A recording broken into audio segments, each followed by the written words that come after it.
If the world was created good, why does everything feel so broken?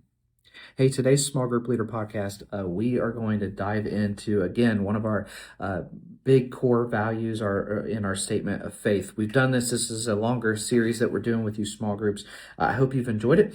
But today we're going to dive into one of the big things one of the majors that we major on is the creation and then the fall. Okay, and we kind of put those two things together because they happened right there together in Genesis. So I'm starting out. I'm in Genesis 1. You're welcome to join there with me. You will during this small group. But if the world was created good, why does everything feel so broken? Okay, so here's what we're going to preview. I'm going to preview this episode for you. Okay, we're going to talk about creation, why humans matter. We're going to talk about the fall, how things went wrong, and then why this story still explains our lives even today. And what you'll see is because of creation and the fall, that's the reason we need Jesus, and that's why he is so good. All right. So Genesis 1 and 2, he created intentionally. It was not accidental. And that's a big thing that sets Christianity apart. Okay. It wasn't just some big explosion or something like that. It was intentionally. And there's a repeated phrase when you read through all of this. Okay. Like I've just randomly went to Genesis 1 verse 25. At the very end of that verse, it said, and God saw that it was good. And you saw that all through everything God created, he saw for good. Okay. The Bible says that brokenness was not original. Okay. Brokenness was not original. Brokenness was an intruder.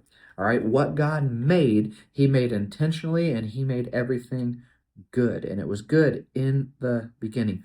Brokenness was the thing that came as an intruder. Okay. So there was then a choice, and you, if you're a Christian person or you've been around churches for a long time, you know this very well. There was a choice that changed everything, okay? And this is in the famous Genesis 3. If you have the NIV, and honestly, probably most translations say this in Genesis 3, it says the fall, all right? This is the chapter that's a little depressing, and it's right there towards the beginning because without the fall, we wouldn't have the rest of it, all right?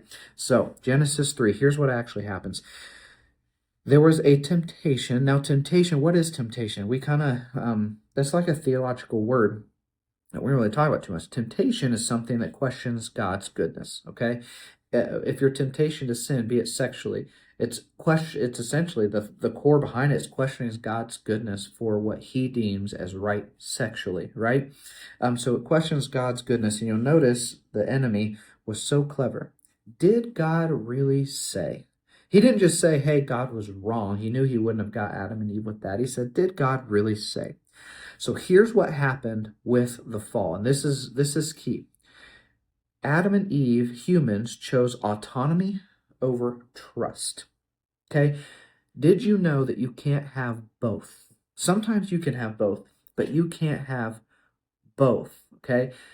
Trust is what God is after. Humans were not really made to be autonomous, but we try to, right? Like everyone wants to strive for autonomy in their career and things like that. We want to be autonomous, okay? But autonomy was not actually the human design, okay? We chose autonomy over trust. So sin, which is what caused the fall, sin is not just rule breaking, it's choosing our way over God's way. That's what makes sin sin. It's not just about breaking rules. I think we really honestly dumb it down in modern language. We say it's against the rules. No, it's choosing our way over God's way.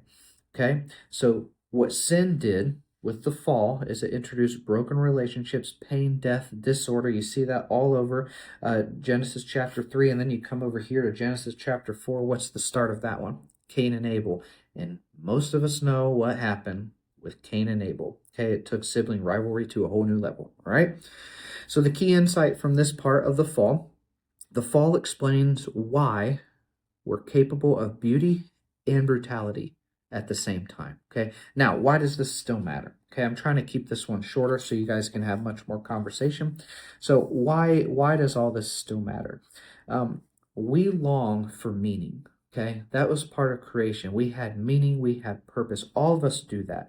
We experience Every single one of us, guilt, we've experienced fracture in our relationships, in our health, and different things. That's a result of the fall. And that's one of the things that it's a big theological concept that churches like ours major on, right? The fracture that we feel, the cancer diagnosis, the death, the wrongdoing, the physical violence, all that.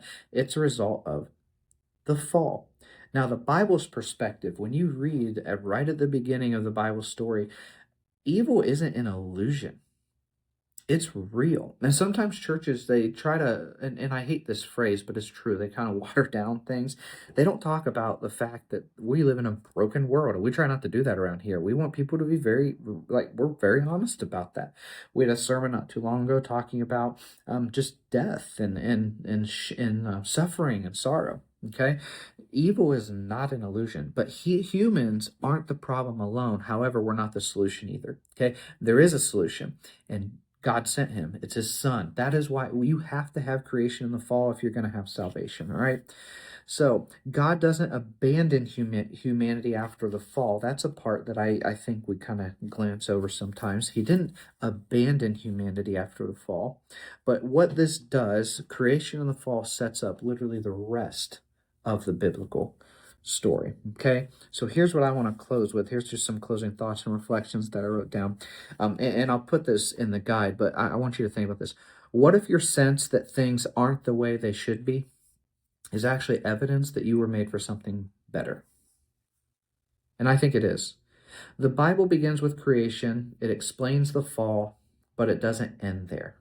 All right, because what happens after that is you have a lot more story till you get to here, the New Testament and Jesus. Okay, so there's a lot in between that's a result of the fall, creation, and then the fall to the redemption. All right, and that's why we as a church, we preach and teach on creation. We preach and teach on the fall. We believe that evil is not an illusion, my friends. Evil is real, but thankfully we have a God that has conquered all of that for all time. Okay, so in the discussion today, you'll be going through this part of our statement of faith. Enjoy the conversation.